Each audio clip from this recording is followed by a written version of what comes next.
in this chapter, each and every question you should done in your graph copy. Graph copy purchase कर लेंगे, उसके फिर notebook में उसको पेस्ट कर देंगे, हर पेज में 2-2 3-3 ग्राफ को पेस्ट कर देंगे, तो पूरे आपके सारे क्वेश्चन एनसीईआरटी के ग्राफिकल इसमें आ जाएंगे. Clear? So I think no doubt in linear programming. Now we are going to just start what is the simplest and fundamental process of linear programming. So linear programming, you can say that it's a simple mathematical tools. है क्या ये? It's a simple mathematical tools. ये एक ऐसा simple mathematical tools है जिसकी help से हम लोग इक्वेशन को बिल्डअप करते हैं. कैसी इक्वेशन को? Linear equation in one variable और टू वेरिएबल में. ठीक है, लीनियरली वेल बैलेंस इक्वेशन बनाते हैं एंड एट द एंड और एंड में ऑप्टिमल मैक्सिमम और मिनिमम सॉल्यूशन उस कंसर्न का निकालते हैं जिसके रिस्पेक्ट में हमने मैथमेटिकल टूल्स डेवलप किए हैं. ठीक, बेसिकली ये आइडियाज डेवलप कैसे होता है? ये आइडिया डेवलप होता है जैसे आपने सपोज दैट टू आपने ये वेरिएबल एक्स एंड वाई. सबसे पहले क्या करते हैं, आप एक ऑब्जेक्टिव फंक्शन डिस्कस करते हैं. First of all you are discussing objective function यानी जेड. सपोज लिखा मैंने a x plus b y. No what is Z? ये जेड है क्या, करता क्या है? Z is suppose this is what, this is your manager. Z आपका एक मैनेजर है किसी कंपनी का. वो क्या करता है? वो कंपनी में मैनेजर का वर्क होता है अपना प्रोडक्शन को इंक्रीज करे, to increase the production. That means profit को मैक्सिमाइज करता है एंड कॉस्ट को मिनिमाइज करता है ना. कम से कम चीजों में पैसे बचाए, अच्छे से अच्छे प्रोडक्ट बनाए और प्रॉफिट इसका मैक्सिमाइज हो जाए. राइट? तो जेड ये होता है, इसीलिए जेड का नाम होता है ऑब्जेक्टिव फंक्शन. इसका नाम होता है ऑब्जेक्टिव फंक्शन. तो ऑब्जेक्टिव फंक्शन क्या करता है? Each and every linear programming problem को ऑप्टिमल मैक्सिमम और ऑप्टिमल मिनिमम वैल्यू की ओर सपोर्ट करता है. एक्स और वाई आपने वेरिएबल लिए. हाँ, इसमें दो वर्ड से आपको अलर्ट है जो मैंने क्लास 11 में बताया था. The first word is at least and the second word is at most. Suppose that at least word आता है तो क्या करते हैं, साइन कैसे लेते हैं? साइन हम लोग लेते हैं greater than equal to. At most में लगाते हैं लेस देन और इक्वल टू. ये सिंबल लेता है चाहे आपकी प्रॉब्लम मैक्सिमाइज हो या मिनिमाइज हो. एटलीस्ट के साथ हमेशा ये यूज करेंगे, एटमोस्ट के साथ हमेशा इस तरह के सिंबल यूज करेंगे जब हम लोग लीनियर प्रोग्रामिंग की प्रॉब्लम को डिस्कस कर रहे होंगे. तो माइंड में अभी ये तो सेट हो गया कि लीनियर प्रोग्रामिंग प्रॉब्लम होती क्या है. The simplest meaning of this one is what, mathematical tools to develop some maximum or minimum value of linear function of several variable, जिसको हम ऑब्जेक्टिव फंक्शन बोल रहे हैं. ठीक है, इसको हम क्या कह रहे हैं? Objective function. That is what, that is subject to condition that this variable are non negative. ये वेरिएबल आपके पॉजिटिव होते हैं. इसलिए sometime we are saying what, sometime we are saying this one x and y is known as your decision variable and non negative. इसके कुछ cases हैं जैसे diet problem है, मैन्युफैक्चरिंग प्रॉब्लम है, ठीक है, ट्रांसपोर्टेशन प्रॉब्लम है, वहां पर जाके इसको यूज करते हैं. डाइट प्रॉब्लम जैसे विटामिन ए विटामिन सी करके कुछ बनेंगे आपके प्रोडक्ट. मैन्युफैक्चरिंग यूनिट्स हैं यानी हमारे इंडस्ट्री में यूज करते हैं.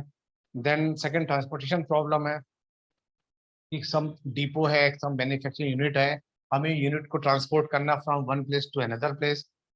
कितना हम यूनिट प्रोड्यूस कर दें जिससे मेरी जो कॉस्टिंग ऑफ ट्रांसपोर्ट है यानी पेट्रोल का cost, that is what, that is minimise हो जाए. ठीक, तो इसमें कुछ रीजंस होते हैं. दो तरह के रीजन हम लोग डिस्कस करते हैं. एक होता है बाउंडेड रीजन, एक होता है अनबाउंडेड रीजन. ठीक, और जो मेथड हम लोग पढ़ते हैं उस मेथड को क्या बोलते हैं? कॉर्नर पॉइंट मेथड बोलते हैं, क्योंकि हम लोग कॉर्नर की हेल्प से उसका एक रीजन डिसाइड करते हैं जहां पर हमारा एक्चुअल रीजन है. एक्चुअल रीजन में जहां से हमको अपने आंसर कंसर्न निकालना है. सपोज दैट जिसकी मैं बात कर रहा था, ये रहा एक्स एक्सिस, ये ग्राफिकल मैनर से ये रहा वाई एक्सिस. सपोज मेरी लाइन है जैसे x plus to I less than, है ना, x plus to I less than और इक्वल टू 4 लिखा है. अब मुझे इस लाइन को डिस्प्ले करना है. क्लास 11 में ऑलरेडी बताया था, जैसे ये लाइन है इसको आप ऐसे लिखेंगे x plus two y equal to 4, कुछ इस तरह से. और फिर ऐसे ब्लॉक बना लेंगे. x को जब 0 पुट करेंगे तो y आ जाएगा मेरा 2, और y को 0 पुट किया तो x आ गया 4. तो मेरे ये पॉइंट्स आ गए. फर्स्ट पॉइंट आया 0,2, ये रहा 0, ये रहा 2 आपका. मेरा 0,2। अब मेरे पॉइंट आया 4,0, तो ये रहा मेरा पॉइंट 4,0। ठीक, और इन दोनों पॉइंट को ज्वाइन कर लेंगे। ठीक ना, अब हम क्या करते हैं, रीजन देखते हैं कि विच वन रीजन। तो हमारा x + 2y ≤ 4 है, रीजन चेक करते हैं with the position respect to origin, origin के रेस्पेक्ट चेक करते हैं। तो x और y को 0 0 पुट किया तो आया 0 < 4। यस ट्रू, 0 < 4, तो ट्रू मतलब टुवर्ड्स द ओरिजिन। ये क्या था ना क्लास 11th में, इस तरह के रीजन आ जाएंगे। सपोज मेरी जैसे दूसरी लाइन आई, वो कुछ मैंने ऐसे प्रोड्यूस की, वो कुछ ऐसे बनी, उसका रीजन भी ये आया। तो जिसमें रीजन की बात कर रहा था, जो रिक्वायर्ड रीजन था, तो रीजन क्या हुआ, जैसे ओ, ये ओ लिखा पॉइंट, ये लिखा ए, ये पॉइंट लिखा आपने बी, ये लिखा आपने पॉइंट सी। तो ये जो रीजन है जो ओरिजिन को लेके बना, दिस वन रीजन, राइट। तो ये जो ये जो रीजन है, that region is known as your required region. इसी को बोलते हैं हम लोग bounded. This is your bounded region. तो टू टाइप्स के प्रॉब्लम होगी। सबसे पहले मैं बाउंडेड रीजन पे डिस्कस करूंगा, इसमें डिफरेंट डिफरेंट लाइंस बनाएंगे, कॉमन रीजन निकालेंगे। जैसे पॉइंट्स इसके ए के हैं 0 0, ए के कोऑर्डिनेट है 4,0, सी के पॉइंट्स आपको पता होंगे। लेट सी के कोऑर्डिनेट जैसे हैं 0,1। अब question is how to calculate the value of B. अब बी को कैसे सॉल्व करें, तो ये दो दो लाइन है, इनको आपस में सॉल्व कर लेंगे। रफली एक्स वाई की वैल्यू आ जाएगी, वो होंगे बी के कोऑर्डिनेट। लेट जैसे ये बी का कोऑर्डिनेट आया, सपोज दैट 3,1।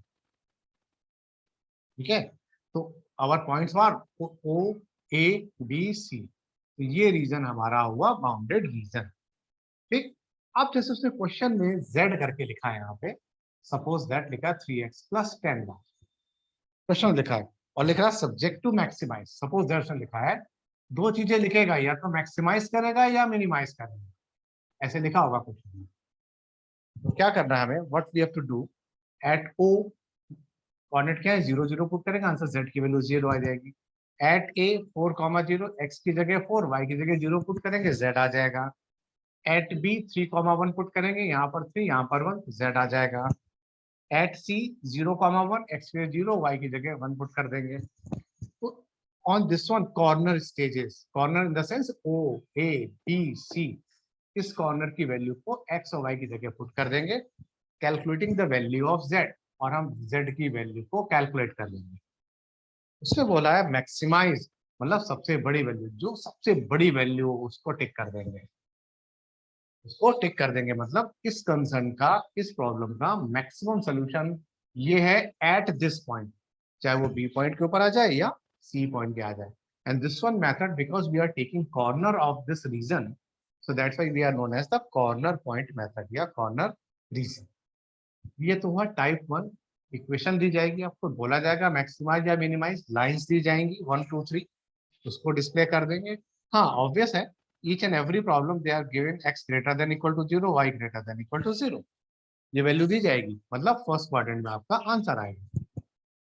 तो हमें रीजन सेलेक्ट करना है, पॉइंट के कोऑर्डिनेट निकालने, निकाल के z में पुट कर देना है। अगर वो बोलता है मैक्सिमाइज, तो जो सबसे बड़ी आंसर होगी दैट इज योर आंसर।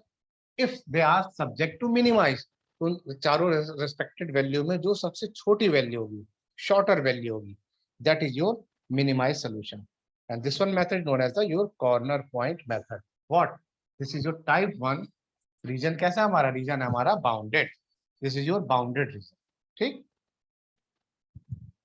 अब इसी हम आज today we are discussing only bounded region, अब इसी बाउंडेड रीजन पे ही बात करेंगे। फिर हम लोग आएंगे अनबाउंडेड रीजन के ऊपर। ठीक है, तो हम इक्वेशन डेवलप करनी है। अभी जो टाइप 1 है, जैसे NCERT, in NCERT if exercise 12.1 देखेंगे आप, ओनली आपको इक्वेशंस दे रखी है मैक्सिमाइज और मिनिमाइज, उसको प्लॉट करके हम मैक्सिमम और मिनिमम सोल्यूशन निकाल देंगे। हाँ, माइंड में स्ट्रक्चर जरूर आया कि ये अनबाउंडेड रीजन क्या होता है, what is the meaning of unbounded. ये अनबाउंडेड रीजन क्या है, लॉजिक है जो बाउंड नहीं हो रहा है, यानी अकॉर्डिंग टू ओरिजिन से वह दूर जा रहा है। Suppose this is your first line, suppose this is your second line, तो अनबाउंडेड रीजन कौन सा हो गया, which one is your unbounded region, unbounded जो आपसे दूर है यहाँ से, यानी दिस वन, दिस रीजन। जो this region is your unbounded region, ये जो रीजन होगा that region is your unbounded, ये रीजन। अब इसमें क्या करेंगे, ये आपका ए पॉइंट है, ये आपका बी पॉइंट है, ये आपका जैसे लाइन यहाँ सी पॉइंट है, तो हम ए बी सी के कोऑर्डिनेट निकाल के पुट करेंगे। और अगर बाउंडेड की बात करते, if you are discussing about one bounded, तो फिर ये रीजन में यानी कॉमन ऑफ ऑल, तो जो कॉमन ऑफ ऑल होता है उसको बोलते हैं बाउंडेड, और जो ओरिजिन से दूर होता है, ठीक है ना, अगेंस्ट द ओरिजिन होता है, उसके लिए हम लोग वर्ड यूज करते हैं अनबाउंडेड। अनबाउंडेड रीजन में ऐसे ए बी सी के कोऑर्डिनेट निकाल के जेड में पुट कर देंगे according whatever they want, maximize, minimize, तो उसके अकॉर्डिंग वैल्यू को सब्स्टिट्यूट कर देंगे। ये तो सिंपल टाइप 1 प्रॉब्लम आया, इक्वेशन बिल्डअप कर देगा and you have to make the diagram and calculate the answer, right. This is your type 1। Basically in our NCERT system अब हमारा क्या होगा, वो आपसे वर्ड प्रॉब्लम डिस्कस करेगा। पहले वर्ड प्रॉब्लम को आपको इक्वेशन के फॉर्म में डिस्कस करना, इक्वेशन के फॉर्म में डेवलप करना है, देन मेक योर डायग्राम। फिर ये डायग्राम बनेगा ओनली ग्राफ, ये सारे जो डायग्राम बनेंगे ग्राफ कॉपी में बनेंगे, देन पेस्ट करके उसको आपको नोटबुक में लगा लेना है, राइट। सपोज दैट मैं एक जैसे वर्ड प्रॉब्लम डिस्कस करता हूँ आपसे कि हम वर्ड प्रॉब्लम को किस तरह से z, x और y के टर्म्स में इक्वेशन को बिल्डअप करते हैं, किस तरह से इक्वेशन को बनाते हैं, ठीक। एक सिंपल सा लेते हैं, पहले मैं इक्वेशन आपसे डेवलप कराता हूँ। Suppose that McDonald India limited company ने डिसाइड किया कि इंडिया में कुछ अपने हम स्टोर्स ओपन करते हैं, तो उसने दो तरह के चीजें ओपन करनी स्टार्ट की, और अभी दो प्रोडक्ट लॉन्च करने जा रहा है। मतलब फर्स्ट थिंग वो प्रोडक्ट ए लॉन्च कर रहा है, एंड सेकंड, ये मैं प्लानिंग कर रहा हूँ क्वेश्चन की, आप भी प्लान करेंगे तो अच्छा होगा। They are planning to type of product, launching product A and product B, ठीक। कह रहा प्रोडक्ट ए प्रोडक्ट बी, और उसके पास अपने कुछ सोर्सेस हैं, यानी रिसोर्सेस भी है। क्या क्या उसके पास रिसोर्सेस है, एक तो उसके पास रिसोर्सेस है that is your vitamin A, and other resources है उसके पास विटामिन बी। इनकी हेल्प से ये इस प्रोडक्ट को वो लॉन्च करना चाहता है, राइट। उसने क्या किया, इसकी कॉस्ट निकाली, इसकी कॉस्ट पर यूनिट आई ₹10, और इसकी आई कॉस्ट ₹15 पर यूनिट, जिसने इसकी कॉस्टिंग की। और वो आपसे कह रहा है कि हाउ मेनी प्लेट्स और how many unit produce A and B, that Y cost is minimize, जिससे इसकी कॉस्ट मिनिमाइज हो जाए। तो आप बोलेंगे let X number of unit produce करे A, Y number of unit produce करे वाई, बी वाले को वाई प्रोड्यूस करे एंड ए वाले का एक्स प्रोड्यूस करे। 1 यूनिट की कॉस्ट ₹10 है, एक्स अगर कॉस्ट करेगा तो उसकी कॉस्टिंग हो जाएगी 10x। 1 यूनिट की कॉस्ट ₹15 है, एंड वाई यूनिट अगर प्रोड्यूस करेगा तो आ जाएगा 15y। तो टोटल कॉस्ट क्या आएगी, 10x plus 15y, that is what, that is your z। z is what, z is your objective function. क्या कर रहा है, कॉस्ट को मिनिमाइज करना चाहते हैं, तो लिखेंगे subject to minimize, this is your z, that is subject to minimize. अब आपसे कांस्टेंट यानी इक्वेशन डेवलपिंग की बात करेंगे। अब वो आपसे कह रहा है उसके पास विटामिन ए है मैक्सिमम 20 यूनिट, और ये है उसके पास 30 यूनिट अवेलेबल है। 20 यूनिट 30 यूनिट पर अवेलेबल है फॉर डे और यूनिट, या और मंथली और वीकली कह सकता है आपसे। फिर बोलेगा कि जो 1 यूनिट प्रोड्यूस ये तब होगा, तब बना पाएगा जब यहाँ से इसको 2 यूनिट मिले और ये इसको 3 यूनिट सप्लाई करे, ये इसको 2 यूनिट सप्लाई करे, यहाँ से 3 यूनिट बने, तब जाके 1 यूनिट ए का प्रोडक्शन हो जाएगा। यानी production of A is possible when यहाँ से 2 यूनिट आ जाए और यहाँ से 3 यूनिट आ जाए। और the same time production B, ये भी बन रहा है। प्रोडक्शन बी है जब बनेगा, जब विटामिन ए उसको दे देगा 4 यूनिट और ये दे देगा उसको 2 यूनिट, तो मेरा विटामिन बी वाला यानी बी प्रोडक्ट मेरा बन के तैयार हो जाएगा, राइट। अब इक्वेशन डेवलप कर ले, तो ये है आपके सोर्सेज विटामिन ए और विटामिन बी। ये इसको कितना दे रहा है, इसको दे रहा है 2, इस वाले को इसको कितना दे रहा है, इसको दे रहा है 4, इसको दे रहा है 2 और इसको दे रहा है 4, तो 2 इंटू एक्स, और इसको कितना दे रहा है, इसको दे रहा है 4 प्लस 4 इंटू वाई। मिनिमाइज है तो क्या करेंगे, ग्रेटर देन इक्वल, बताया था मैंने, मिनिमाइज हो तो ग्रेटर देन साइन लगाएंगे, और मैक्सिमाइज है तो लेस देन साइन लगाएंगे। सिर्फ दो वर्ड है जो इनकी नहीं सुनता मैक्सिमाइज मिनिमाइज की, कौन से? एटलीस्ट हमेशा ग्रेटर इक्वल लगाएगा, और एटमोस्ट हमेशा लेस देन इक्वल लगाएगा। ठीक है, तो इसने इसको दिया 2 और इसको दिया उसने 4, तो 2x प्लस 4y कितना था इसके पास? 20। This is your first equation, 2x plus 4y greater than equal to 20। अब मैं इसको 4 से ढूंढना हूँ, ये रहा b, बिटवीन b, ये इसको कितना दे रहा है? इसको दे रहा है 3, इसको कितना दे रहा है? 2, तो 3x plus 2y greater than equal to 30, ये बनी मेरी second equation. This is our second equation, and obvious पता है x greater than equal to 0 and y greater than equal to 0, तो बन गई मेरी इक्वेशन। ये हुआ आपका फर्स्ट फेज, इक्वेशन आपकी डेवलप हो गई। फिर सेकेंड फेज में ग्राफ में इसको लाइन को ड्रॉ कर लेंगे। थर्ड फेज उसका फिजिबल रीजन या कॉमन सोल्यूशन निकाल लेंगे। फोर्थ जो पॉइंट होंगे उनको जाके जेड में पुट कर देंगे, जितने भी फिजिबल रीजन के पॉइंट जैसे मैंने अभी डिस्कस किया था, और वहां जो सबसे मिनिमाइज आंसर होगा that is your actual answer, वो होगा आपका actual answer. This is clear. ये मैंने एक वर्ड प्रॉब्लम को विजुलाइज किया कि किस तरह से जो इसके हमारे वर्ड प्रॉब्लम होते हैं in what, in our system, तो उसको हम सॉल्व कैसे करते हैं।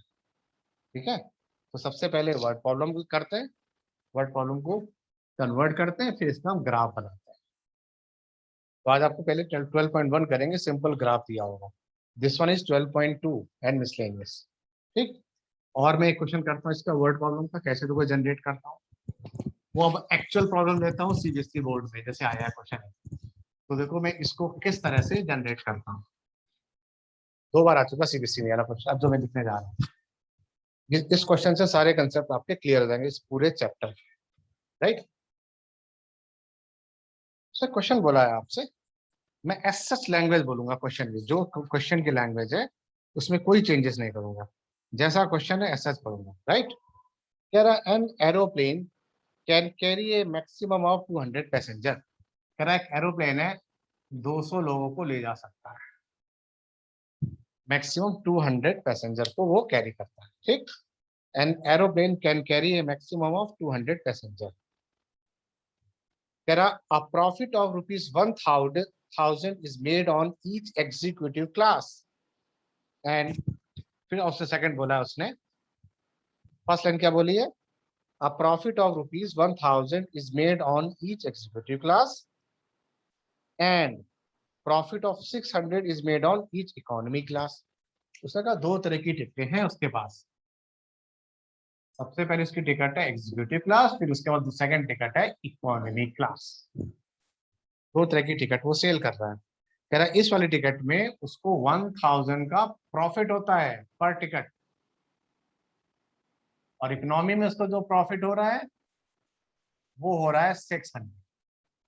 टोटल 200 पैसेंजर को कैरी कर सकता है। दो तरह की टिकटें हैं, one is executive and other is economy. Executive ticket में उसका 1000 का प्रॉफिट है, और उसका इकोनॉमी में है उसका 600 का प्रॉफिट। ठीक, फिर आगे कह रहा है the airline reserve at least 20 seats for executive class. At least 20 seat reserve की है उसने एग्जीक्यूटिव क्लास के लिए। तो मैं लिख देता हूँ एटलीस्ट यानी ग्रेटर देन इक्वल टू, ये मतलब एग्जीक्यूटिव क्लास की 20 सीट्स उसने रिजर्व कर रखी है। फिर आगे कंडीशन दी है however at least 4 times as many passenger prefer to travel economy class with compared to executive class। 4 times ज्यादा पैसेंजर ट्रेवल करते हैं economy class with compare to executive class. ठीक, अब कह रहा है how many each type of ticket sold by this airlines to get maximum profit.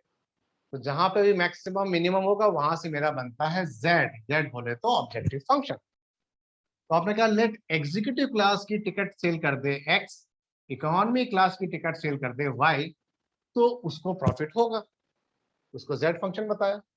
तो अगर वन टिकट पे उसका प्रॉफिट है 1000 का, एक्स टिकट सेल करता है तो उसका प्रॉफिट होगा 1000x, plus one economy ticket में उसका प्रॉफिट है 600, वाई टिकट सेल करता है तो उसमें हो जाएगा 600y। तो प्रॉफिट को क्या करना है? मैक्सिमाइज, तो लिख देते हैं सब्जेक्ट टू मैक्सिमाइज। क्लियर, ये बन गया मेरा objective function. Hope so this part is clear, यहां तक आपको समझ में अच्छे से आ रहा है। नाउ एयरलाइंस कह रहा है मैं 200 पैसेंजर ले जा सकता हूँ, दैट मीन्स वो 200 टिकट ही सेल्स कर सकता है, बट 200 टिकट मीन्स 200 पैसेंजर। ये एक्स टिकट सेल कर रहा है, ये वाई टिकट सेल कर रहा है यहाँ पे, तो टोटल टिकट कितनी हो गई, एक्स प्लस वाई। क्या बोल रहा है, मैक्सिमाइज, तो less than equal to how much, 200। अगर यहाँ मिनिमाइज लिखा होता तो मैं ग्रेटर देन इक्वल का साइन लगा देता। This is your first equation, clear. फिर कह रहा है एग्जीक्यूटिव क्लास की उसने 20 सीट, एटलीस्ट 20 सीट रिजर्व की है एग्जीक्यूटिव क्लास, जिसको आपने एक्स बोला है, तो क्या हुआ, x greater than equal to 20। ये बन गई मेरी second equation, x greater than equal to 20।